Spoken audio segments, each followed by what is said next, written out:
Subscribe if you liked it. Rockbridge County, Virginia. Winter of 1883. The valley seemed peaceful from afar, with its gentle hills and bare forests. But those who lived there knew that when the wind came down from the mountains, the cold could be as cruel as on any northern frontier. The settlers had learned to stack firewood and reinforce the walls of their log cabins. They also relied on one thing: a good, steady fire that never went out. All but one. His name was Elias Carter, a thin farmer with an uneven beard and a look that seemed always to be thinking about something others couldn't see. While his neighbors built huge wood piles and calculated how many logs they would need to get through the winter, he was crouched in his field, measuring with a rope, driving stakes, and digging long trenches that disappeared underground. He wasn't cutting more firewood, he wasn't enlarging his chimney, he was digging tunnels. "That man has gone crazy," said one of the neighbors, leaning on his axe. "Instead of preparing for winter, he's playing mole. When January comes, we'll see him begging for a log." Another replied, laughing, "No one heats a house with holes in the ground." Elias listened to the comments but did not reply. He knew perfectly well that it sounded absurd to say out loud what he was trying to do: heat his cabin without burning almost any firewood, using only air, earth, and a little temperature difference. He had read it in an old agricultural engineering pamphlet about air currents in underground cellars, and combined it with memories of his grandfather's stories, which spoke of caves where the temperature was almost always the same. What everyone saw as messy trenches was actually the beginning of a system of underground tunnels that would run through his land at a depth of 1.5 meters. Elias had learned that at that depth, the earth maintained an almost constant temperature throughout the year, around 12 or 13 degrees Celsius. It wasn't summer heat, but compared to the outside air at 15 or 20 degrees below zero, that was almost a warm embrace. If he could make the cold outside air pass slowly through those tunnels, the earth would temper it before entering the cabin. The idea seemed crazy because no one had seen it before around there. For the settlers, heat came from fire, not from the ground. The ground was cold, damp, dirty, something to be insulated against, not harnessed. Subscribe if you like the video. Elias thought differently. He started by digging an entry pit to the north of his cabin, in the direction from which the wind usually came. From that point, he laid out several horizontal tunnels of small cross-section, but enough for air to pass through, like roots spreading under the field. He covered them with bricks, stones, and planks, sealing every joint to keep water out. On top, he placed more compacted soil, so from the surface, you could only see a slightly raised patch of ground, like a scar on the grass. Those tunnels, which his neighbors called useless burrows, ended right under the floor of his cabin. There, Elias built a distribution chamber covered with thick planks and a grate, so the air coming from the tunnels could enter the house from below. On the other side of the cabin, at the highest part of the roof, he erected a small wooden tower with a narrow pipe that would act as a hot air chimney, not a smoke chimney. His plan was simple in theory. Cold air would enter through the intake in the field, travel through the underground tunnels, warm up by brushing against walls at 12 or 13 degrees Celsius, rise through the floor into the cabin, and then, heated a bit more by people's body heat and the little cooking they did, it would rise to the upper tower and exit there. That exit would create a slight suction that would keep the air moving without the need for constant fire. In short, he was building a kind of earth radiator and an air chimney, all with shovels, stones, and wood. And that's why everyone laughed. "So your big plan is to put the cold underground and hope it comes out hot?" A neighbor mocked, doubled over with laughter. "When you actually need firewood, we'll see how much your tunnels are worth." Elias remained unruffled. While others tired themselves out splitting logs, he tired himself out hauling buckets of dirt. While they talked about smoke, he thought about airflow. He wasn't denying fire entirely. He had left an iron stove in his cabin to cook occasionally, but his goal was for the house not to depend on a blazing fireplace night and day, but on a system that worked on its own. When winter began to bare its teeth, the differences were not yet extreme. In November, a well-maintained fire was enough to heat any cabin, and no one thought of Elias's tunnels as anything more than the joke of autumn. But in December, when the first nights below 10 degrees below zero arrived in the valley, something began to catch the attention of the more observant ones. The window panes of the cabins became covered with ice on the inside at dawn, forming white patterns that looked beautiful until you remembered that frost was growing inside your own home. However, Elias's windows were fogged up at dawn, but not frozen. There was condensation, yes, but no ice crystals. It meant that the inside wasn't dropping to temperatures near freezing. The comments changed tone. It was no longer just laughter. Now there were questions. "How much firewood are you burning?" a neighbor asked. With the fire out, and yet he would wake up in a warm cabin, while others got up every 2 hours to feed the fireplace so they wouldn't shiver. What was unfolding was a silent clash between two ways of understanding winter. On one side, brute force. More firewood, more fire, more smoke, more exhaustion. On the other, the ingenuity of someone who had decided to ask something that almost no one dared to question.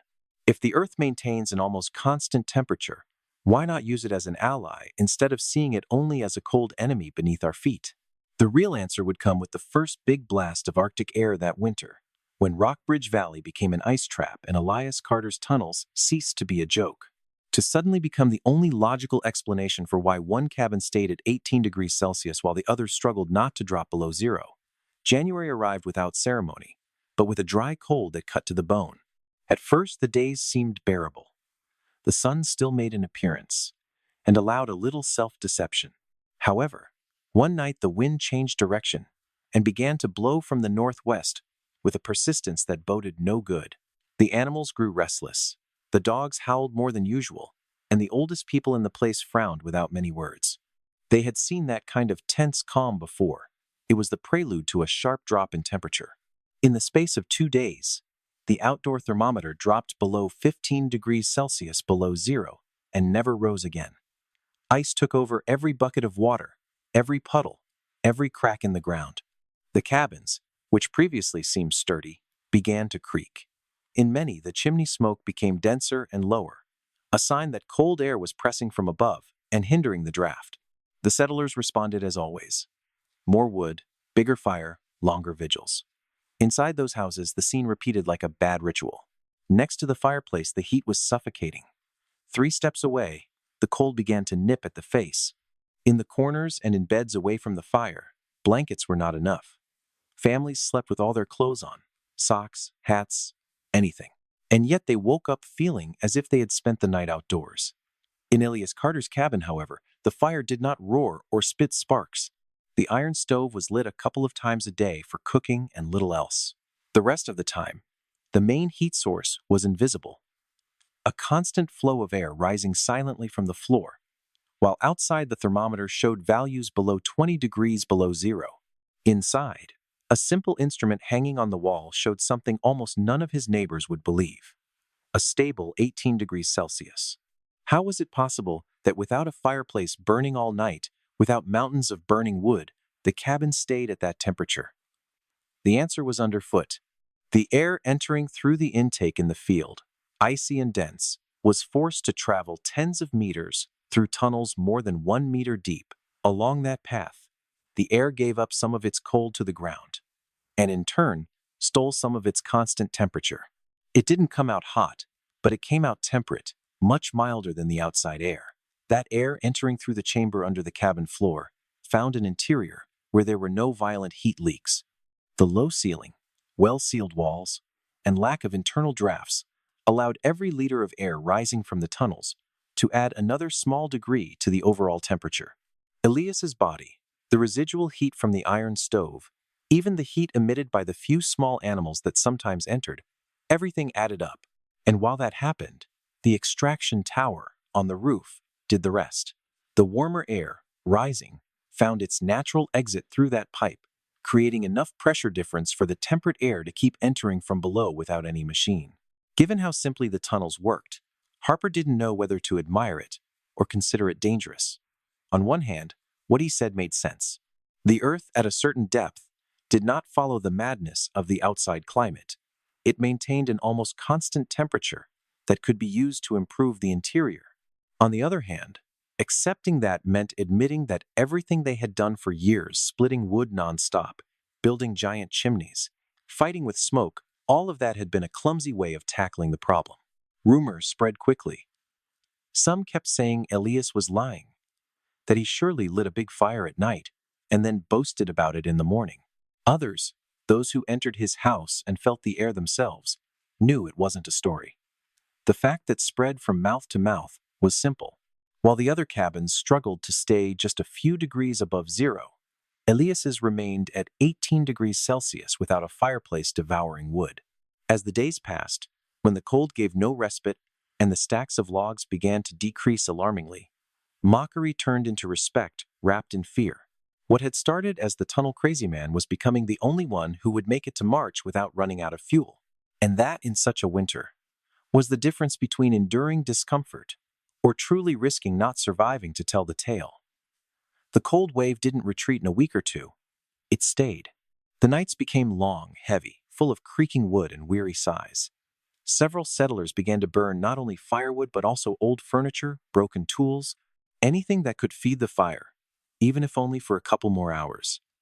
The logs, carefully stacked in autumn, were no longer a mountain, but a worrying memory. In Elias's house, the wood pile remained almost untouched. He used it only for cooking and to add a bit of targeted warmth during the coldest moments of the day. His real heating system was under the floor, working silently, pushing warm air into the cabin while he slept. Every morning he got up, looked at the wall thermometer that read again and again, around 18 degrees Celsius. He knew that as long as the ground maintained its constant temperature and the extraction tower on the roof didn't get blocked, his house would continue breathing. People began to arrive, first one by one, then in small groups. Some wanted to verify if what was said was true, others simply to find a moment's respite from the cold. They entered, sat down, stretched out their hands without needing to place them over a blazing fire. They let their bodies lower their guard for the first time in weeks. The feeling was almost strange, not having to choose between burning their face or freezing their back. Elias was not a man given to speeches, but he wasn't selfish either. He began to calmly explain his system to anyone who wanted to listen. He took people outside, showed them the air intake in the field, the slight elevation of the ground under which the tunnels ran, the small tower on the roof that let the warmer air escape. He told them there was no magic at all, just patience and observation. The earth doesn't do whatever it wants. Winter repeated, it moves at its own pace. If you listen to it and use it, it helps you. If you ignore it, you only feel the cold from above. Some settlers, exhausted but proud, resisted accepting the idea. It was hard for them to admit that a man with a shovel and a bit of curiosity had achieved something that they, with years of experience chopping wood and building cabins, had never considered anything like that. Others, however, were already doing calculations in their heads. Less firewood for next winter, fewer whole days dedicated solely to chopping and splitting, fewer sleepless nights watching that the fire didn't die out. There was even someone who asked him if he could help dig similar tunnels in spring. Elias nodded, although he warned them that the work was not small and that it would have been better to think about it before building the houses. Still, the basic principles could be adapted. Shorter tunnels, air chambers under the floor, controlled air intakes, outlets designed to maintain flow. Not everyone could replicate his system in detail, but many could improve their situation using the same logic. The conversation in the camp changed tone forever. Where before they only talked about firewood, now they talked about air, earth, constant temperature, tunnels. A neighbor who at first had mocked, saying that Elias was digging his own grave, ended up confessing that if he had had the chance, he would have dug 2 or 3 meters a day himself, just to sleep an entire winter without feeling the fear of running out of fire. With the arrival of March, the cold began to give way little by little. The snow sank under the weight of its own accumulated days, and the roads turned into thick mud. The settlers, exhausted but alive, looked at the piles of firewood they had left, small, almost ridiculous. Many knew that if the cold had lasted a couple more weeks, they would have had to choose between dismantling part of the house to burn it or accepting interiors at dangerous temperatures. Elias, on the other hand, looked at his own almost intact pile, not with arrogance, but with a mix of relief and confirmation. His experiment, the one everyone called crazy, had worked. His cabin had stayed at 18 degrees Celsius during the harshest nights, without relying on piles of firewood burning nonstop. The earth, the air, and a simple system of tunnels had done the heavy work that others had tried to do with axes. Over time, the story of his tunnel system became a kind of local legend. Some told it embellished, saying he never lit a single flame, which wasn't entirely true. Others downplayed it, saying it only worked on his land. The truth, it was somewhere in between. It wasn't magic or a miraculous trick. It was pure logic applied to a specific environment, but that logic could be adapted, learned, and improved. Years later, when engineers and curious people arrived talking about geothermal heat exchangers and passive ventilation, many in Rockbridge County smiled quietly. To them, those fancy words weren't entirely new. They were essentially what a skinny farmer, whom everyone called crazy, had done with shovels, stones, and wood in 1883. His story leaves a clear lesson. Sometimes progress doesn't come with noisy machines or huge buildings, but with someone who looks at the same landscape as everyone else, asks a different question and dares to go where others only see dirt. And every time in winter someone turns on a heating system that takes advantage of the constant temperature of the ground, even if they don't know it, they are repeating the same gesture that Elias Carter made when he traced the first trench in his Virginia field. And he decided to trust the silent warmth that the earth had been hiding under his feet all along.